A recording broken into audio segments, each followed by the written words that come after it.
பரிவராஜக யாத்திரை ஆன்மீக அணுகுண்டு மாதிரிங்க.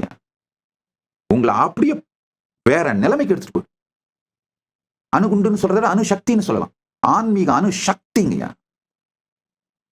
அணுகுண்டுன்ற வார்த்தை யூஸ்வலா நம்ம டிஸ்ட்ரக்ஷனுக்கு தான் யூஸ் பண்றோம். அணுசக்தி கிரியேஷன். அப்ப என்ன ஆகும்னா,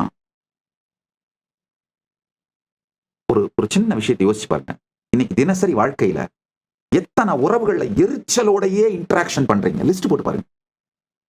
எரிஞ்சு எரிஞ்சு விழுந்து, சலிப்போடு, போர் அடிச்சு, டயர்டாகி, அந்த போர் அடிக்கிறதுனால டயர்ட் ஆகிறது, டயர்டா இருந்து போர் அடிக்கிறது, தூங்குறதுக்கும் போர் அடிக்கிறது. தூங்குறதுக்கும் போர் அடிக்கும் போதுதான் என்ன பண்றோம், ஆல்கஹால் எடுக்க ஆரம்பிக்கிறோம். சோ இந்த சிக்கல், இந்த சுழற்சியில, இந்த விஷய சர்க்கிள்ல மாட்டிக்கிட்டு எத்தனை பேர் முழிக்கிறீங்க நீங்களே பாருங்க. ஒரு நாளைக்கு உங்களுடைய எத்தனை இன்டராக்ஷன் எரிச்சல், கோபம், ஆத்திரம், கொந்தளிப்பு இது சார்ந்தே இருக்குன்னு பாருங்க. நான் பரிவராஜகம் போனீங்கன்னா புது புது மனிதர்களோட இன்டராக்ட் பண்ணணும், புது புது உறவுகளை கிரியேட் பண்ணணும், நட்பு. ஏன்னா அவங்களுடைய தேவை உங்களுக்கு இருக்கு, உங்க வாழ்க்கையில சர்வைவலுக்கு இருக்கு. அப்ப என்ன ஆகுதுன்னா, நட்பு, அன்பு, கருணை, இனிமை இதெல்லாம் நீங்க வெளிப்படுத்தி ஆகணும். இதெல்லாம் அவங்க உங்களுக்கு வெளிப்படுத்துவதை நீங்க பாப்பீங்க.